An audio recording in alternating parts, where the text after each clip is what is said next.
அனைவருக்கும் வணக்கம். இன்னைக்கு நான் ஒரு புத்தகத்துல இருந்து புக் ரிவ்யூனே சொல்லலாம். ஆனா அது ஒரு தொகுப்பு, சிறுகதை தொகுப்பு. ஜெயமோகன் அப்படிங்கிற ஒரு எழுத்தாளர் எழுதினது. இந்த ஜெயமோகனை பத்தி சொல்லணும் அப்படின்னா, அவர் ஒரு நாகர்கோவில் பக்கத்துல இருந்து வந்தவங்க. எனக்கு என்னமோ அப்படி தோணும். இந்த ஈழத் தமிழர்கள் கவிதைகள், அவங்க எழுதுற அந்த கவிதைகள், கட்டுரைகள், கதைகள் எல்லாமே ஒரு ஆழம் இருக்கும். ஏன்னா அவங்களோட சுற்றுச்சூழல் தாக்கமா என்னன்னு தெரியாது. அவங்களுக்குள்ள ஒரு ஆழம் இருக்கிறதுனாலயோ என்னவோ அந்த அது எல்லாத்துலயும் வெளிப்படுறத நான் கேள்வியும் பட்டிருக்கேன். இவரும் கூட நம்ம தெற்கத்தி சைடு அப்படிம்பாங்க, நாகர்கோவில். இவரோட எழுத்துக்கள்லயும் அந்த ஆழம் ரொம்ப அதிகமா இருக்கும். இவரை பத்தி முக்கியமா சொல்லணும் அப்படின்னா, ரப்பர்னு ஒரு கதை எழுதினார். அவர் எழுத ஆரம்பிச்சது 1987 தான். 88லயே கூட அகிலனோட அந்த நினைவு பரிசை வாங்கின கதை இந்த ரப்பருங்கிறது. அதுக்கப்புறம் விஷ்ணுபுரம் அப்படிங்கிற கதையில அவர் அதை பத்தி நிறைய ஃபேமஸா ஆன கதை அந்த விஷ்ணுபுரம். எனக்கு இந்த எழுத்தாளர் அறிமுகமான புக்குன்னு பார்த்தோம்னா மகாபாரதம். அந்த வெண்முரசு அப்படிங்கிற ஒரு தலைப்புல அவர் கிட்டத்தட்ட ஒரு 25 அத்தியாயங்கள் எழுதியிருந்தார். கொஞ்சம் வாசிக்க கொஞ்சம் சிரமமா இருக்கும். அதாவது எளிதான தமிழா இருக்காது. இருந்தாலும் அந்த தமிழ்ல ஒரு உயிர் இருக்க மாதிரி. எனக்கு ரொம்ப மிகவும் பிடிச்சது. உலகத்திலேயே மிகப்பெரிய மகாபாரதம் எழுதின ஒரு எழுத்தாளர்னு ஒரு சிறப்பையும் அவருக்கு கிடைச்சிருக்கு. கிட்டத்தட்ட 21,000 பக்கங்களுக்கு மேல உள்ள அந்த புத்தகம். மகாபாரதத்தை இவ்வளவு விரிவா எழுத முடியுமா? அவரோட நோக்கு வேறையா இருக்கும். கோணங்கள் ஒவ்வொருத்தருக்கும் ஒரு வேற இல்லையா? மகாபாரதத்தை அவர் கோணத்துல நம்ம பார்க்கணும்னா அந்த புத்தகத்தை படிக்கணும். இன்னைக்கு அவர் எழுதின அறம் அப்படிங்கிற புத்தகத்துல இருந்துதான் உங்க கூட பகிர்ந்து கொள்றதுக்காக ஒரு கதையை எடுத்துட்டு வந்திருக்கேன் மாஸ்டர். இந்த அறம் அப்படிங்கிற பெயரே நிறைய பேருக்கு அறம்னா ஏதோ நல்வழி அப்படின்னு நினைச்சிருக்கோம். இந்த அறம் அப்படின்னா அந்த காலத்துல புலவர்கள் அரசர்கிட்ட போய் பாடி பரிசெல்லாம் வாங்குவாங்க இல்லையா? அப்ப அரசர்கள் ரொம்ப பயப்படுவாங்க. அதாவது அறம் பாடிடக்கூடாது, புலவர்கள் அறம் பாடிடக்கூடாது அப்படின்னு நினைப்பாங்க. அங்க அறம் அப்படின்னா ஒரு அறச்சொல் அப்படின்னு பேரு. அதாவது ஒரு ஒரு முனிவர் சபிக்கிற மாதிரின்னு வச்சுக்கோங்களேன். புலவர்கள் ஒரு சரஸ்வதியோட கடாட்சம் பெற்றவங்க. அவங்க வாயில அந்த மாதிரி ஒரு வார்த்தையை வாங்கக்கூடாது அப்படிங்கிறதுல எல்லா மன்னர்களும் ரொம்ப அதுல உறுதியா இருப்பாங்க. அவங்களுக்கு நிறைய பரிசு கொடுத்து மனம் குளிர வச்சுதான் அனுப்புவாங்க. அந்த முதல் கதையை முதல்ல உங்க கூட ஷேர் பண்ணிக்கிறேன் மாஸ்டர். இந்த கதை உண்மை மனிதர்களின் கதை அப்படின்னு தான் அவர் எழுதுறாரு ஜெயமோகன். அதுவே ஒரு மிகப்பெரிய தாக்கமா இருக்கு. ஒரு உண்மை மனிதர்களின் கதை இப்படி கூட இருக்குமா அப்படிங்கிற ஒரு ஒரு பார்வைதான் எனக்கும் தோணுச்சு. இதுல முதல்ல ஆரம்பிக்கும் போது உரையாடலா இருக்கு. நான் அதை கதை வடிவிலே உங்களுக்கு சொல்றேன். இத சொல்ற அந்த கட்டத்துல இருக்கிற அந்த கதையை சொல்ற அந்த எழுத்தாளர், அவரோட கதையை இவர் எழுதியிருக்காரு. அந்த கதையை சொல்றவரோட வார்த்தையிலே நான் சொல்றேன். அவரு பாத்தீங்கன்னா ஒரு நல்லா வாழ்ந்த குடும்பம். அது ஒரு வியாபார நஷ்டமாயி ஒரு எழுத்தாளரா மாறுற. அதற்கு அவர் சொல்ற வார்த்தை ரொம்ப அருமையா இருக்கும். நான் ஒரு பெண்ணா இருந்தா தாசியா போயிருப்பேன். இல்ல இப்ப நான் ஆணா இருக்கிறதுனால ஒரு எழுத்தாளன் ஆனேன் அப்படிங்கிற. அதுல அந்த வேதனையோட ஆழம் தெரியுது. இது நடக்கக்கூடிய காலம் பாத்தீங்கன்னா சமீபம் இல்ல. இது ரொம்ப மிக முன்னாடி நடந்தக்கூடிய காலம். அதனால அந்த ரூபா கணக்கெல்லாம் உங்களுக்கு கொஞ்சம் வித்தியாசமா இருக்கும். அதனால முதல்ல சொல்லிடுறேன். அந்த சமயத்துல இவருக்கு இந்த நஷ்டம் ஆகுது. அதனால சரி எழுத போலாம் அப்படின்னு போல. இதுல ஒரு இப்பவும் பிரபலமா இருக்கிற ஒரு பிரதர்ஸ் அவங்க கிட்ட போய் ஒரு அச்சகம் நடத்திட்டு இருக்காங்க. அவங்க கிட்ட போய் இவர் எழுத போய் கேக்குறாங்க. அந்த காலத்துல ராயல்டி அதெல்லாம் கிடையாது. புத்தகம் ஒரு பக்கத்துக்கு இவ்வளவு காசு அப்படின்னு பேசி அந்த பக்கத்தை அவரே எழுதணும், அவரே ப்ரூஃப் பார்க்கணும், எல்லாம் முடிச்சு கொடுத்தா ஒரு புத்தகத்துக்கு 30 ரூபாய் வாங்கியிருக்காரு. இது அந்த காலத்திலேயே ரொம்ப கம்மி தான் போல. ஏன்னா அங்க இருந்த பியூனே 100 ரூபாய் வாங்கியிருக்காரு. இவர் ஒரு புத்தகத்துக்கு 30 ரூபாய் தான் வாங்கிட்டு அங்க பணி செஞ்சிருக்காரு. அவருக்கு ரொம்ப கஷ்ட நிலைமையில தான் இருந்திருக்கு. அந்த சமயத்துல அவருக்கும் வீட்டுல குழந்தைங்க. அப்போ ஒரு நாள் அவங்க மனைவி திட்டுறாங்க. நீங்க பொண்ணு வளர்ந்துட்டே வர்றா, கல்யாணம் பண்ணணும், நீங்க ஒண்ணுமே கையில இல்ல, கொண்டு வர காசுலாம் அன்னைக்கு இதாயி போயிரு, இல்ல கடன் வேற இருக்கு. இப்ப நீங்க வெறும் எழுத்த வச்சு நான் என்ன பண்றது அப்படின்னு கேட்பாங்க. உடனே இவருக்கு என்ன பண்றதுன்னு தெரியாம அங்க வரும்போது அந்த அச்சகத்துல ஒரு ஒரு ஆர்டர் வருது. ஒரு கவர்மெண்ட், அதாவது அரசாங்கத்துல இருந்து ஒரு ஆர்டர் வருது. அப்ப கல்வி சீர்திருத்தம் நடந்த காலம், இது உண்மை கதைன்னு சொல்லியிருக்கேன் இல்லையா? அந்த கல்வி சீர்திருத்தம் நடந்த காலத்துல அரசாங்கம் ஒரு ஆர்டர் கொடுக்குறாங்க. அதாவது நிறைய இந்த அக்பரை பத்தி, பாபரை பத்தி, இவங்களெல்லாம் பத்தி ஒரு புத்தகம் எழுதி அதுல இணைக்கணும். கல்விக்கான அந்த அறிவியல், கணக்கு இந்த மாதிரி எல்லாம் ஒரு புத்தகங்கள் நம்ம உருவாக்கணும் அப்படிங்கிற ஒரு ஆர்டர் அந்த அச்சகத்துக்கு கிடைக்குது. அதுல மொத்தம் 100 புக்கு.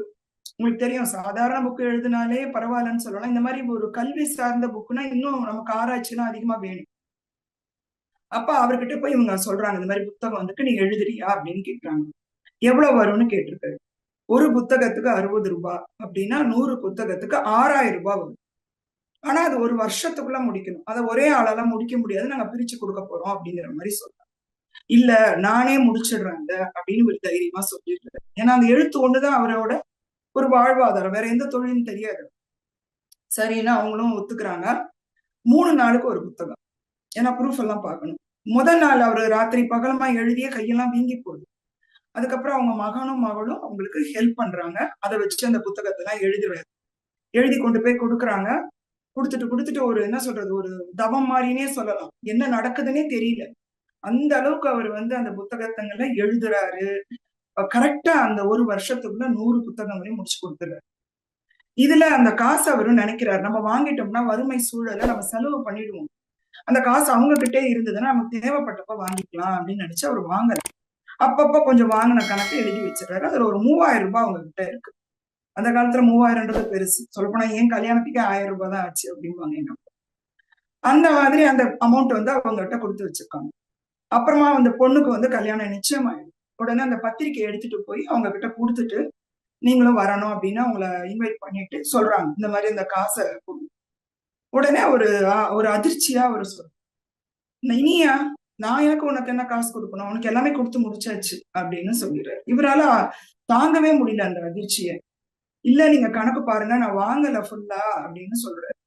எவ்வளவோ கெஞ்சி கேக்குறாரு, கால்ல விழுந்து பாக்குறாரு, எத்தி இது பண்றாங்க, திட்டமும் ஆரம்பிச்சிடுறாரு. உங்க குடும்பம் நல்லா இருக்காது அப்படின்லாம் மாதிரி சொல்றாரு. அவங்க அடிச்சு அனுப்பிச்சிரு. அதுக்கப்புறம் வாசல்லே நிக்கிறாரு. அவருக்கு என்ன பண்றதுன்னே தெரியல. இதை ஒண்ணு நம்பிதான் அவர் இருந்தார். நின்னுட்டே இருக்காரு. மறுபடியும் மறுநாள் ராத்திரி ஆகி விடிஞ்சு வராங்க. அப்பயும் கூட இவங்களுக்கு இது வந்து கவனிக்கவே மாட்டேன். இவர் திருப்பியும் போய் எவ்வளவு கெஞ்சி பாக்குறாரு. அப்ப எனக்கு நீங்க கொடுக்கலன்னா நான் இறந்தே போயிருவேன் அப்படின்னு சொல்றாரு. இறந்தா இறந்து போ, செத்து போ அப்படின்னு சொல்லி 1 ரூபாய் வீசி எறிஞ்சு போய் விஷம் வாங்கி சாகு அப்படின்னு சொல்றாங்க. அந்த வார்த்தையை கேட்டு அவரால் தாங்கவே முடியல. அப்படியே ஒரு மனசு நொந்து போய் வரும்போது அவருக்கு திடீர்னு அவங்க வீட்டுல போய் கேட்டு பார்த்தா என்ன, அவங்க அம்மா இருப்பாங்க, அந்த ஆட்சி இருப்பாங்க, அந்த ஆட்சிட்ட போய் கேட்போம் அப்படின்னு நினைச்சு அந்த வீட்டுக்கு போறாரு. இங்க காலையில வரைக்கும் இருந்தாரு இல்லையா, அப்படி போறாரு. போகும்போது அவங்க வந்து ஒரு பக்கத்து வீட்டு குழந்தைக்கு ஏதோ சாப்பாடு கொடுத்துட்டு இருக்காங்க, இட்லியோ ஏதோ. அந்த நேரம் இவர் போய் அந்த விஷயங்கள்லாம் சொல்ல ஆரம்பிக்கிறாரு.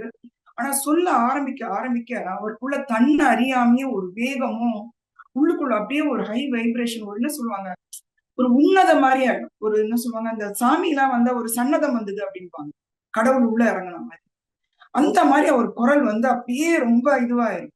கடைசியில அவர் சொல்லிடுறாரு. அவர் விஷயத்த சொல்லிட்டு நீங்க வாங்கி கொடுங்கன்னு கேட்கதான் போவாரு. ஆனா இதை சொல்லி முடிச்சோன்னா அவரால் தாங்கவே முடியாது. உடனே ஒரு பேப்பர் எடுத்து அந்த குடும்பம், இந்த சொன்ன இல்லையா அறச்சொல், அந்த குடும்பம் அழியணும் அப்படிங்கிற மாதிரி ஒரு 4 வரி எழுதி கையில இருந்த இந்த இட்லி மாவை வாங்கி அதை எடுத்து அப்படியே அவங்க செவுத்துல ஒட்டிட்டு போயிடுறாரு. அதுக்கப்புறம் அவருக்கு என்ன நடந்ததுன்னே புரியல. கையில இருந்த அந்த கடிகாரத்தை கூட வித்துட்டு அதுல வாங்கின காசுக்கு, நமக்கு தான் தெரியுமே எதனால ஒரு இது இருக்கு இல்லையா, குடிச்சு ஃபுல்லா முட்டை குடிச்சிட்டு வீட்டுக்கு போயிடுறாரு. போய் அங்க போய் அப்படியே மயக்கமாயி விழுந்துடுறாரு. அவங்க ஒய்ஃப்க்கு தெரிஞ்சு போயிடுது, இவங்களுக்கு காசு இல்ல போல அப்படின்னு. அவங்க போய் கிணத்துல விழுந்து தற்கொலை பண்ற நிலைமைக்கு போறாங்க. அவங்க எல்லாரும் காப்பாத்திருக்காங்க. ஆனா இவருக்கு எதுவுமே தெரியல. இவர் வந்து நம்ம இறந்துட்டோனே அப்படின்னு நினைக்கிறாரு. அவருக்கு எல்லா சுமையும் விலகுன மாதிரி ஒரு உணர்வு. நான் எல்லாத்தையும் இது பண்ணிட்டேன், ரொம்ப நல்லா இருக்கு இந்த உணர்வு அப்படின்னு அந்த உணர்விலேயே இருக்காரு. அதனால என்ன அவருக்கு நடந்ததுன்னு அவருக்கு தெரியவே இல்லை. ஏன்னா அவர் சொல்லிட்டு வந்த பிறகு அந்த ஆட்சி, அவங்க படிப்பறிவு இல்லாதவங்க, இவரை கூப்பிடும் போதே புலவரைன்னு தான் கூப்பிடுவாங்க. அதனால அவங்க வேகமா வந்திருக்காங்க கடைக்கு, அந்த அச்சகத்துல வாசல். நீங்க வந்து அந்த புலவருக்கு காசு கொடுக்காம விட்டுட்டீங்களான்னு கேட்டிருக்காங்க. இல்ல அதெல்லாம் கொடுத்தாச்சுன்ற மாதிரி. இல்ல, இது நடந்திருக்கு, இப்ப நீங்க அந்த காசை அவருக்கு நீங்க கரெக்டா திருப்பி கடன் கொடுக்கணும், அந்த ரூபாவை அப்படின்னு கேட்டிருக்காங்க. அவங்க நின்னது எப்படி இருந்ததுன்னா, ஒரு கண்ணகி வந்து நின்ன மாதிரி தலைவிரி கோலமா, அந்த கோவமா ரௌத்திரமா வந்து நின்று இருக்காங்க. அவங்க ஒய்ஃப் கிட்ட கூட அவங்க ஹஸ்பண்டால பேச முடியல. ஒரு தேவிய பாக்குற மாதிரி ஒரு உக்கிரகம் இருந்தது அவங்களுக்குள்ள. இருமா நீ வெயிட் பண்ணு, நான் நாளை கொடுத்துறேன் அப்படின்னு சொல்லியிருக்காரு. ஏன்னா அவங்க என்னதான் வியாபாரம் பாக்குறவங்க கடன் வாங்கி தானே பண்ணுவாங்க. எனக்கே 1,00,000 ரூபாய் கடன் இருக்குன்னு அவரை திருப்பி பேர அமைச்சிருப்பாங்க. இப்ப அவங்க சொல்றாங்க, இல்ல நீ இப்ப கொடுக்குற, அது வரைக்கும் நான் வீட்டுக்கு போக மாட்டேன்னு சொல்லி அந்த ரோட்லயே உட்காந்துரு. அது சித்திர மாச வெயில்.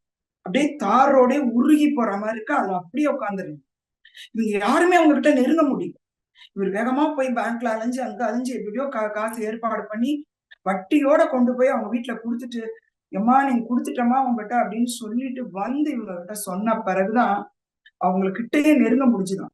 அவங்கள அப்படியே தூக்கும் போது அந்த தார் ரோட்ல அவங்களோட தோலே ஒட்டிருச்சு. அதை பிச்சுதான் அவங்கள தூக்கிட்டே போக முடிஞ்சுதான். அதுக்கப்புறம் வீட்டுக்கு போயிடுறாங்க. இவர் இந்த எழுத்தாளர், அதாவது நம்ம சொல்ற அந்த கதை சொல்றவர் அப்புறமா தான் முடிச்சு பார்த்து இந்த மாதிரி வந்திருக்கு அப்படின்னு தெரியுது. அவருக்கு இந்த விவரம் முதல்ல தெரியல. பணம் கொடுத்துட்டாங்கன்னு மட்டும் சொல்லியிருக்காங்க. சரி நன்றி சொல்லிட்டு போயிடுவோம் அப்படின்னு சொல்லிட்டு அவங்க வீட்டுக்கு போயிருக்காங்க. அப்ப இந்த மாதிரி அவருக்கு தோணுது, எப்ப கோவம் வரும்போது நமக்கு ஏதாவது ஒரு உணர்வு வரும். இதெல்லாம் நடந்துருச்சு, நல்லதாயிடுச்சு, நம்ம அவ்வளவு பூச்சிருக்க கூடாதோ, நம்ம ஏன் இந்த மாதிரி அரைச்சொல் பாடிட்டோம். நான் புலவர் வாயில சொல்லுவாங்களா, உலை வாயில விழுந்தாலும் ஊர் வாயில விழக்கூடாது. ஒரு அரைச்சொல்ன்றது ஒருத்தர் வாயிலையும் வரக்கூடாது. அதுவும் ஒரு நல்ல ஒரு இது இருக்கிற ஒரு இடத்துல ஒரு மோசமான ஒரு நிகழ்வு நடந்ததுன்னா அவங்க வாயில அரைச்சொல் பறிச்சு. அதனால அந்த சொல்ல நம்ம சொல்லி இருக்க கூடாதோ அப்படின்னு நினைச்சிட்டு அவங்க போய் மன்னிப்பு கேட்கறதுக்காக, மன்னிப்பு இல்ல இந்த மாதிரி நான் சொல்லிட்டேன் அப்படின்றதுக்காக அவர் சொல்ல போயிருக்காரு. அப்போ அவங்க சொன்னாங்களாம், புலவரே உங்க வார்த்தை தான் எங்க வாழ்க்கையை வாழ வைக்கணும். லக்ஷ்மி எப்பனாலும் வரும் போகும். சரஸ்வதி 7 தலைமுறைக்கு ஒருக்கதான் உள்ள வரும்னு ஒரு இது உண்டா ஐதீகம்.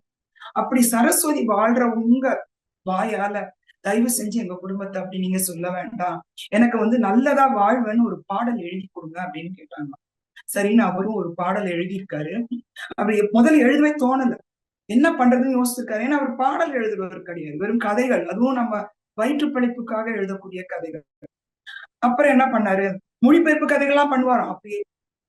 சரின்ட்டு அவர் டக்குன்னு ஒரு வார்த்தை தோணி இருக்கு. அவரோட அந்த அம்மாவோட மெட்டிய பார்த்திருக்காரு. அந்த மெட்டி ஒளி போல் அந்த மெய்யெல்லாம் அப்படின்னு சொல்லி முதல் வார்த்தை ஆரம்பிச்சதுதான் அவருக்கு தெரியுமா.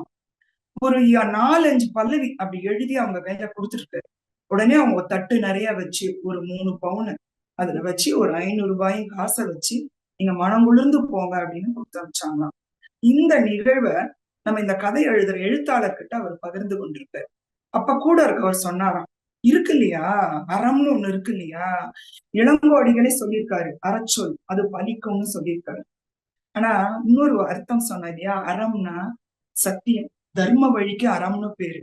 அப்ப அந்த அந்த அனுபவிச்ச அந்த எழுத்தாளர் சொன்னாராம், அறம் நான் சொன்னது இல்லப்பா அறச்சொல், அந்த அம்மா நடந்தாங்க பாரு அதுதான் அறவழி, உண்மையிலே அறம் அவங்களுக்கு சொந்தமானது அப்படின்னு சொல்லி முடிச்சாராம்.